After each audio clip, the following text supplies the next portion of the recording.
Olá, graça e paz, pastor Aureliano, pastora Keren e todos vocês que estão nos ouvindo, sejam muito bem-vindos. Eu sou o pastor Juscelio Pereira, estou em Curitiba, no Paraná, e tenho o privilégio de compartilhar com vocês nesse momento algo que Deus colocou em meu coração, algo que ferve, que arde dentro do meu coração já há muito tempo, que é sobre família. Eu creio que Deus tem algo maravilhoso para você, para falar com você neste momento.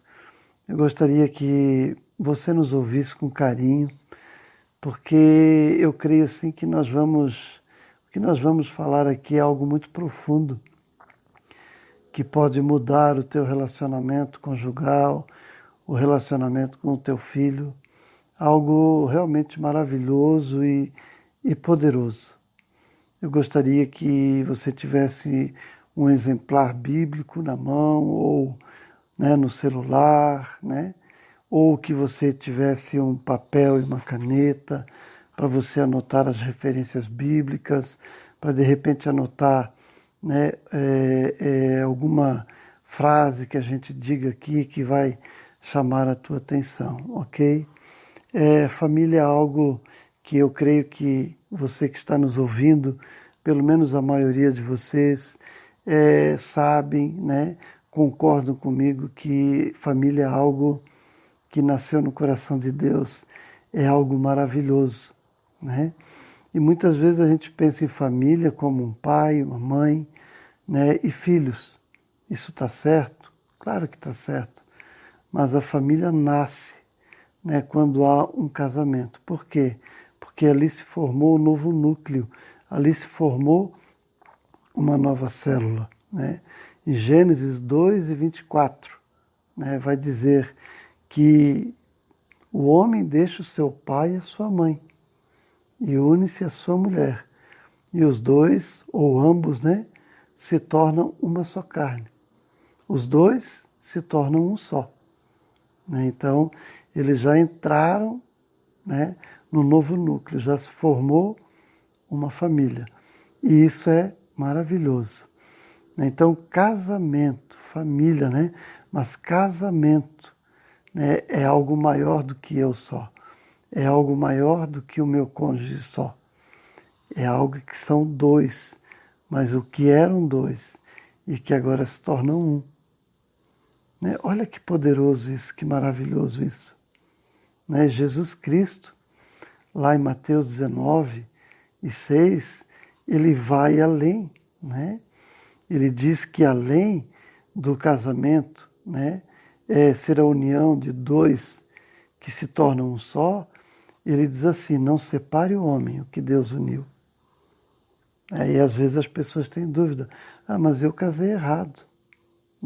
Mesmo que você tenha casado errado, mesmo que você não tenha casado na vontade diretiva de Deus, você casou na vontade permissiva de Deus. Então agora você entrou em algo maior. E você não deve pensar que você deve desfazer esse casamento, porque você entrou em algo maior. E a vontade de Deus é que ele não seja desfeito. Às vezes é difícil a gente pensar assim. E como é que a gente faz para pensar assim, então? Às vezes está dando tudo errado no nosso casamento, na nossa família, nos nossos relacionamentos. Como é que eu vou fazer para mudar isso? Como é que eu faço para mudar essa situação, então? Porque eu não aguento mais.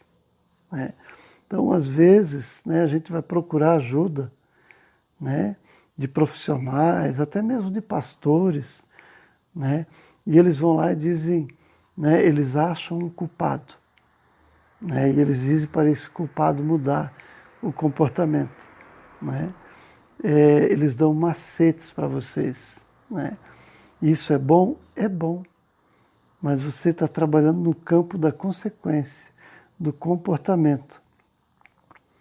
Mas agora eu quero falar com você, é no campo dos pensamentos, é no campo das causas, porque o nosso comportamento, ele é fruto, ele é consequência dos nossos pensamentos, das nossas crenças. Eu queria ler com você, né? Romanos, capítulo 12 e verso 2. Olha que texto maravilhoso, poderoso. E diz assim o texto: e não vos conformeis com este mundo, mas transformai-vos pela renovação do vosso entendimento ou da vossa mente. Para quê? Para que experimenteis qual seja a boa, agradável e perfeita vontade de Deus. Vamos analisar um pouquinho comigo esse versículo de trás para frente. Bom, ali está dizendo que eu posso experimentar qual é a boa, agradável e perfeita vontade de Deus. Mas está me dando uma condição. Qual é a condição? A condição é que eu tenho que ter a minha mente transformada. Eu tenho que pensar diferente. Pensar diferente do quê? Eu tenho que pensar diferente deste mundo. Eu não devo entrar na forma deste mundo. Eu não devo pensar como o mundo pensa. Mas eu devo pensar como Deus quer que eu pense. Isso é maravilhoso. Isso a Bíblia chama de santidade. Em 1 Pedro 3,16 está escrito assim: sede santos porque eu sou santo. Então Deus manda a gente buscar a santidade. Deus manda a gente buscar ser diferente deste mundo, ser separado deste mundo. Aí nós vamos encontrar algo que a gente tanto procura, que é a felicidade. Muitos estão buscando a felicidade e a palavra de Deus está cheia, está recheada de versículos que falam sobre felicidade, sobre bem-aventurança. Mas em nenhum deles você vai ver que Deus ordena você buscar a felicidade. Por quê? Porque a felicidade é uma consequência da santidade. Quando a gente busca ser diferente do mundo, aí a gente encontra a verdadeira felicidade. Então, como que eu devo pensar? O que será que eu tenho pensado de errado que está fazendo o meu casamento não ser um casamento feliz, não ser um casamento saudável? O que eu estou fazendo de errado? Primeira coisa, a gente é egoísta por nascimento. Então nós precisamos deixar de ser egoísta. Porque a palavra de Deus diz em Filipenses 2:3, para nós não fazermos nada por contenda ou vanglória, mas por humildade, considerando o outro superior a mim mesmo. O outro é superior a mim mesmo. Veja que coisa linda, que coisa maravilhosa, né? Então, isso é o que a palavra do Senhor diz. Se eu considero o meu cônjuge melhor do que eu, então eu vou tratá-lo melhor, eu vou tratá-la melhor, né? Então, independentemente de como ela vai me tratar. Então agora eu já não estou mais colocando os meus direitos acima de tudo, mas eu estou colocando os direitos do meu cônjuge acima. Eu estou abrindo mão do meu direito para, dar o direito ao meu cônjuge. Eu estou focando na minha responsabilidade, no meu dever. E eu, como marido, eu preciso amar a minha esposa, mesmo que ela não me ame, mesmo que ela não me respeite. Eu preciso fazer a minha parte, mesmo que a minha esposa não faça. Jesus Cristo nos dá esse exemplo. Ele veio nessa terra, ele se revestiu, ou se vestiu da humanidade nossa e morreu morte de cruz, uma morte maldita, levou os nossos pecados e ressuscitou, sendo nós nada merecedores. Então, a gente precisa amar o nosso cônjuge, mesmo que ele não mereça. Então, veja bem, essa é a forma que Deus quer que a gente haja. Muitos começam errado, casam porque querem ser felizes. Já começa errado, já começa o egoísmo, porque essa pessoa com quem eu vou me casar vai me fazer feliz. Ela está errada. porque isso é egoísta, isso é focar no seu próprio direito. Agora o Senhor pega e diz, não, case para fazer o outro feliz. Se você ama o outro, então você agora, o teu desejo vai ser fazê-lo feliz, vai ser fazê-la feliz. É algo diferente, é o inverso do que o mundo diz. Então veja, você está mudando, né, a causa. Veja, o nosso comportamento, ele é consequência dos nossos pensamentos.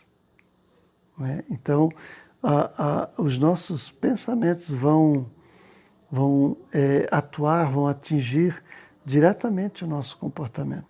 Então, se eu creio da forma que Deus diz para eu crer, o meu comportamento vai ser diferente.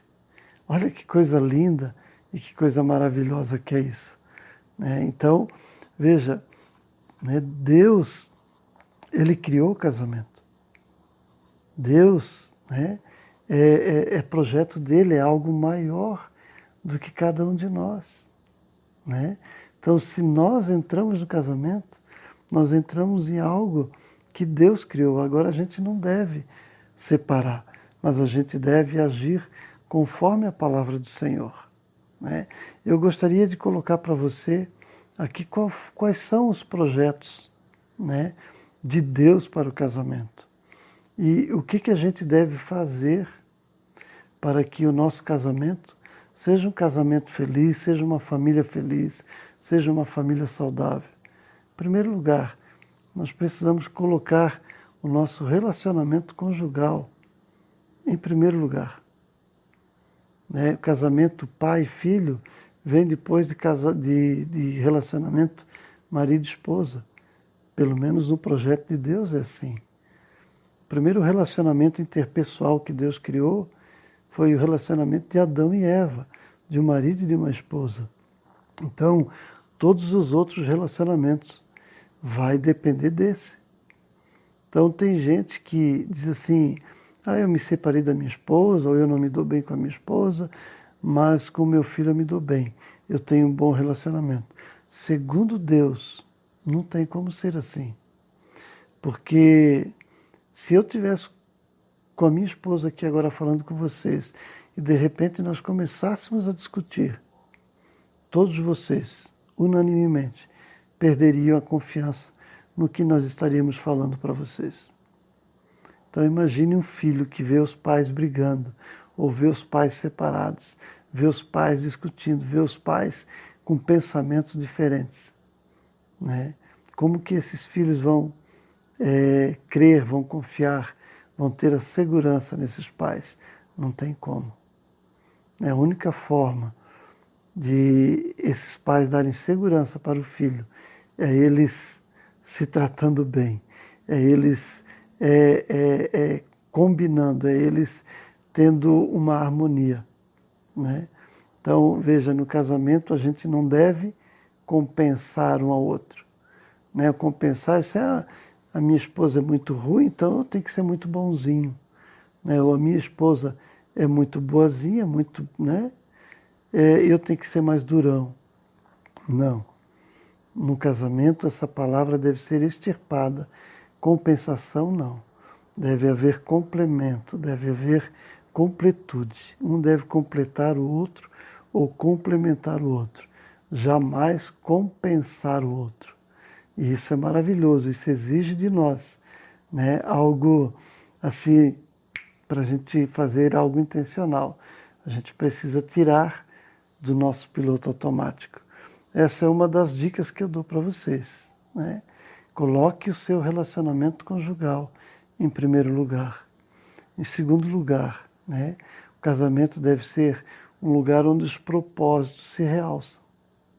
Né? Então, aquele propósito que eu tinha de solteiro, né, e de solteira lá, de repente entrei no casamento e eu fiquei frustrado, porque agora, né, eu não consigo mais andar nesse projeto, né, naquele propósito que eu tinha. Né? Isso não foi intenção de Deus. Né? Isso é porque a gente, né, não faz as coisas de maneira correta. Então, o casamento ele foi feito para, né, realçar os propósitos e não para diminuir, e não para apagar, né? Então, mesmo que os propósitos sejam, de certa forma, diferentes, eles precisam da sinergia, né, para se ajudarem.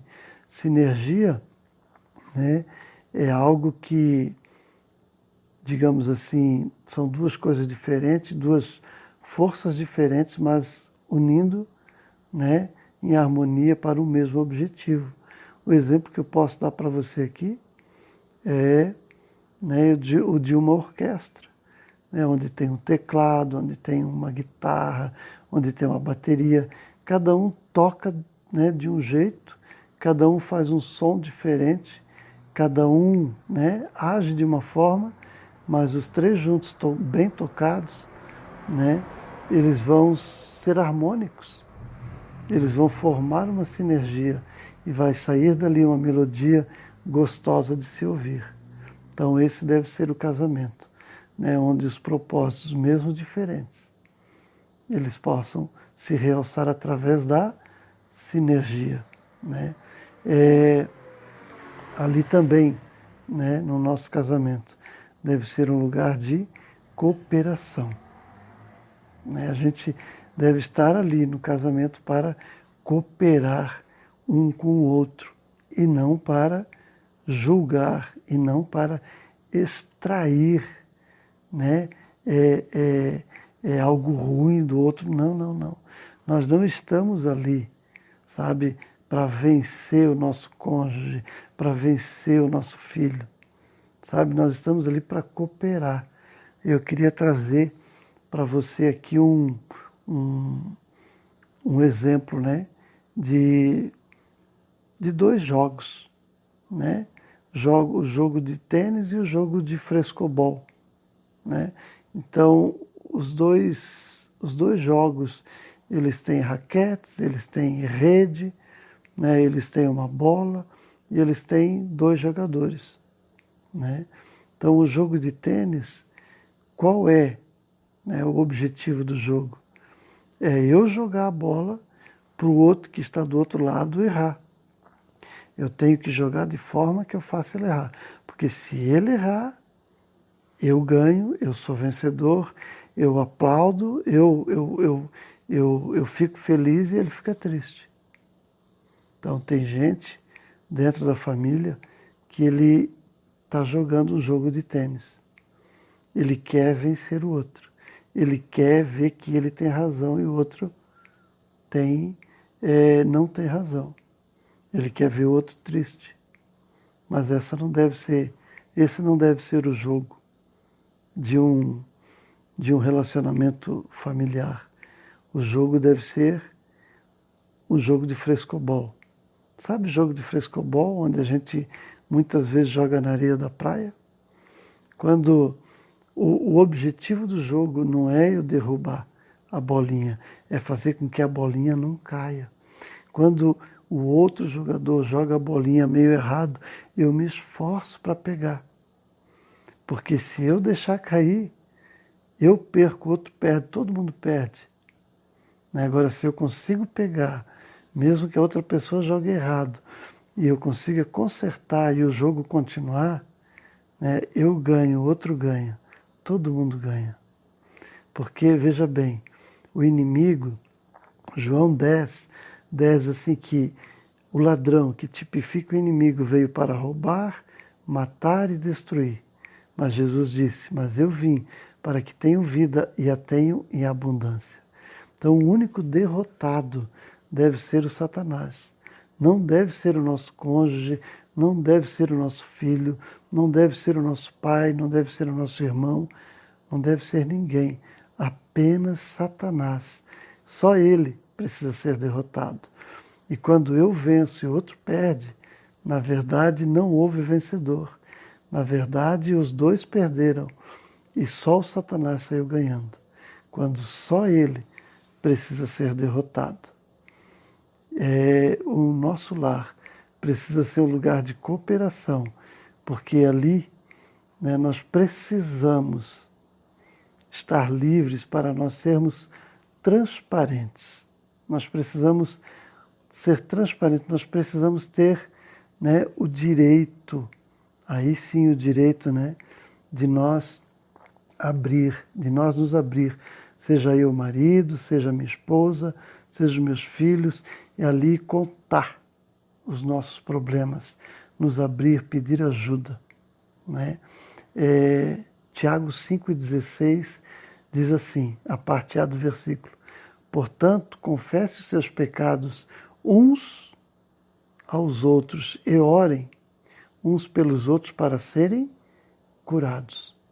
Então, para eu ser perdoado, eu preciso confessar para Deus. Mas para eu ser curado, eu preciso confessar para alguém de confiança. E ninguém melhor de confiança do que alguém da minha família, do que um pai, do que uma mãe, do que um marido, do que uma esposa, né? Então eu preciso dar a oportunidade, eu preciso dar, né, liberdade para o outro membro da família confessar. E eu não devo estar ali para julgar, mas sim para orar, né, para que tudo seja curado, tudo seja realmente transformado por Deus, né? Então muitos dizem aí que mas não dá para conviver junto.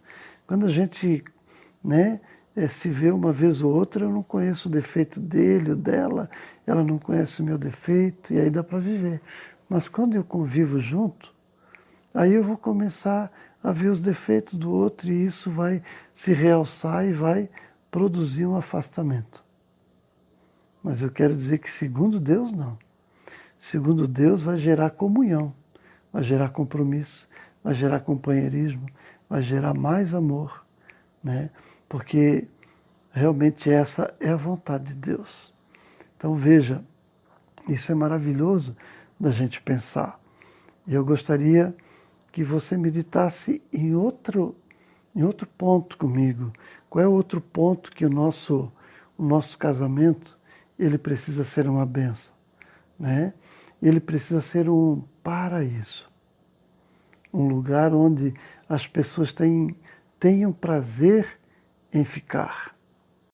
E é maravilhoso quando o nosso lar é um paraíso, né? Quando a gente pode chegar, né, e realmente descansar, né? Realmente a gente sabe, eu cheguei no paraíso, aqui ninguém vai me cobrar, aqui ninguém vai fazer com que eu me sinta ruim, ainda que de repente venham me confrontar, mas vão me confrontar em amor.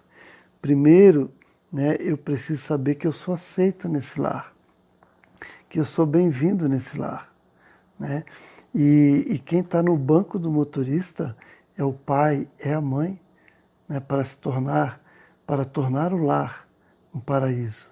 Isso explica porque muitos maridos, principalmente, né, os maridos e os filhos já adolescentes ou adultos, né, não gostam de ficar em casa, né? Muitos maridos, né, acabam ficando no bar, ficando com amigos. Por quê? Porque o seu lar não é um paraíso. Porque muitos querem ficar em qualquer lugar, menos no seu lar. Muitos filhos, quando estão em casa, se trancam no quarto. Por quê? Porque esse lar não é um paraíso, né? Então, mulheres também, né? Muitas mulheres aí querem, né, ficar com as amigas, querem ficar trabalhando, se dedicam ao trabalho assim demais, né? Por quê? Porque o lar, né, não é um paraíso. Então, tudo isso, seja o bar, seja o quarto para o filho, né, os amigos para o filho, ou para o homem, ou para a mulher, né? Tudo isso é um escape. Mas é um escape por quê? Porque o lar não é um paraíso. Se o lar for um paraíso, né, então ali a gente vai ter prazer em ficar, né? O nosso lar também precisa ser o quê? Mais uma coisa aqui, né? Ele precisa ser um refúgio. Refúgio, né, é um lugar onde a gente pode se refugiar, obviamente, né? Quem lembra aí, né, de repente que já brincaram de pega-pega ou de pegar, né? Quando eram pequenos, eu não sei como é que chama na região onde você mora, mas assim sempre tinha um refúgio. A hora que você alcançava aquele lugar, refúgio, né? Ali ninguém podia te tocar. Né? Então, que o nosso lar seja um refúgio. Né? A gente muitas vezes enfrenta as dificuldades no dia a dia, né? Mas que o nosso lar ele seja um refúgio. Ofa, aqui eu estou livre, né? Livre dessas tempestades aí de fora. Aqui o meu pai, a minha mãe, o meu marido e a minha esposa, né? O meu filho, eles não vão me atormentar. Por quê? Porque eu estou num refúgio.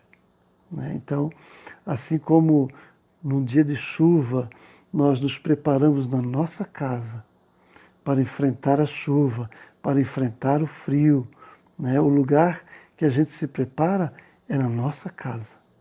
Por quê? Porque é um lugar de refúgio. Que seja assim também emocionalmente, que seja assim também, né, espiritualmente. Que o nosso lar seja um refúgio.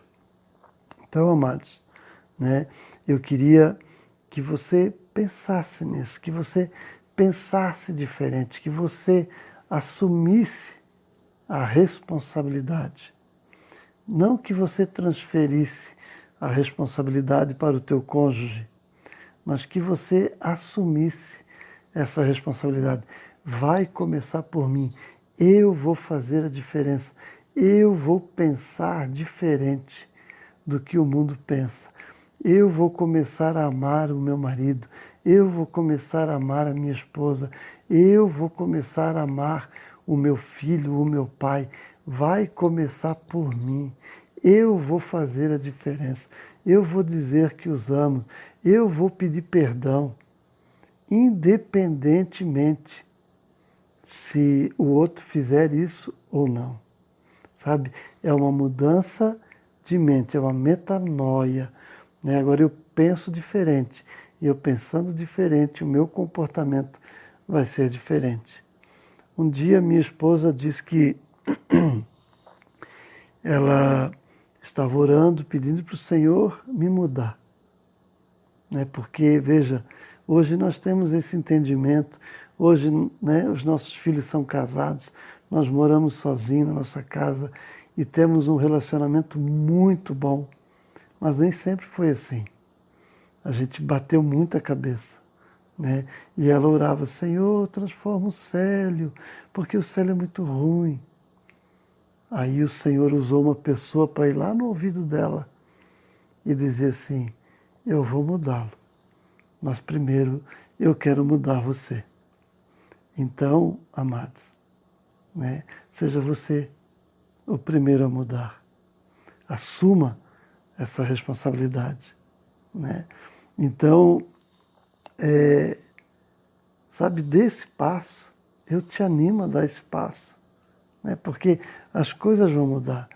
É uma frase que é atribuída a Albert Einstein.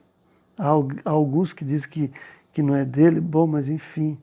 Né? A frase diz assim, não há maior atestado de insanidade mental do que fazer as mesmas coisas e querer resultados diferentes. Então, você quer um resultado diferente? Faça algo diferente. Eu gostaria de concluir esta minha palavra, né, dizendo para você, né, colocar em prática a palavra de Deus.